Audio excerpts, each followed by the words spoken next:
सब जानते हैं, जैसा मेरे पूर्व भी बताया गया, 15 अप्रैल 1948 को हिमाचल की सांस्कृतिक और सामाजिक एकता के लिए पहाड़ी क्षेत्र की 30 रियासतों ने राजपाट छोड़ा और वो सभी आज़ाद भारत में शामिल हुए।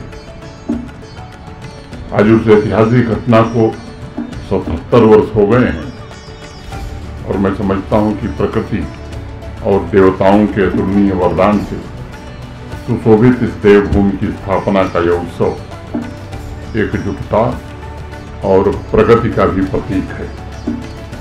भारतवर्ष के सभी क्षेत्रों का अगर तुलनात्मक अध्ययन किया जाए तो ये स्पष्ट हो जाता है हिमाचल प्रदेश का इतिहास अत्यंत समृद्ध और विविध है।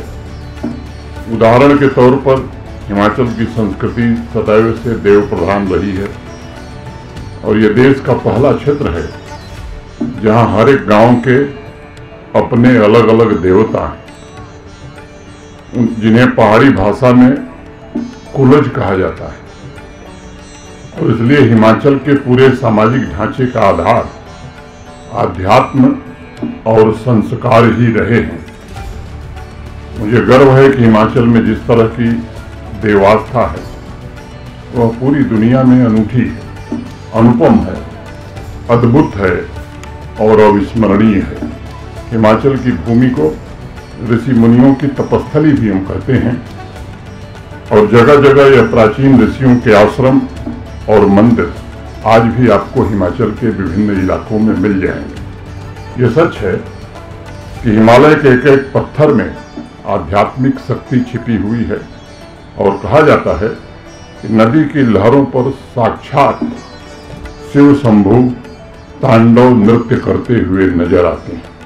1983 में प्रकाशित दीवान गोवर्धन जी की स्वयं की लिखी एक किताब है art and architecture of Himachal Pradesh, Himachal की कला और वास्तुकला। मैं आग्रह करूंगा कि यहाँ हिमाचल प्रदेश के जितने युवा विद्यार्थी मौजूद हैं वो इस पुस्तक को जरूर पढ़ें और हिमाचल में अपने दोस्तों से भी कहें इस पुस्तक को जरूर पढ़िए। इस पुस्तक को पढ़कर आप सही मायने में समझ पाएंगे कि आप एक समृद्ध सांस्कृतिक विरासत के उत्तराधिकारी हैं और आपके पूर्वजों ने कला की जो वसीयत आपके लिए छोड़ी है उसके संरक्षण और संवर्धन की आपकी बहुत बड़ी जिम्मेदारी है। दीवान गोवर्धन सिंह जी की इस किताब को पढ़ते हुए मुझे यह एहसास हुआ यदि प्राचीन भारतीय संस्कृति और कला का अध्ययन करना है तो हिमाचल प्रदेश देश में सबसे उपयुक्त स्थान है। इस तरह की सांस्कृतिक विरासत को अपने में समेटे हिमाचल प्रदेश भारतवर्ष की अनमोल परंपरा में बढ़ चढ़ करके आज योगदान दे रहा है। मैं समझता हूँ कि मिले जुले सांस्कृतिक आयोजन देश की एकता और अखंडता के लिए बहुत ही महत्वपूर्ण है। नागरिकों और कलाकारों के बीच आपसी सांस्कृतिक मेलजोल एक समृद्ध और अद्वितीय राष्ट्र के निर्माण में महत्वपूर्ण भूमिका का निर्वहन करता है और इसलिए मैं मानता हूँ कि हमें राज्यों के बीच सांस्कृतिक आदान प्रदान बढ़ाने की जरूरत है। यह आपसी समझ को बढ़ावा देगा, बैरियर्स को समाप्त करेगा तथा सामाजिक सामंजस्य बनाकर भारत को मजबूत बनाने में महती भूमिका भी निर्वहन करेगा।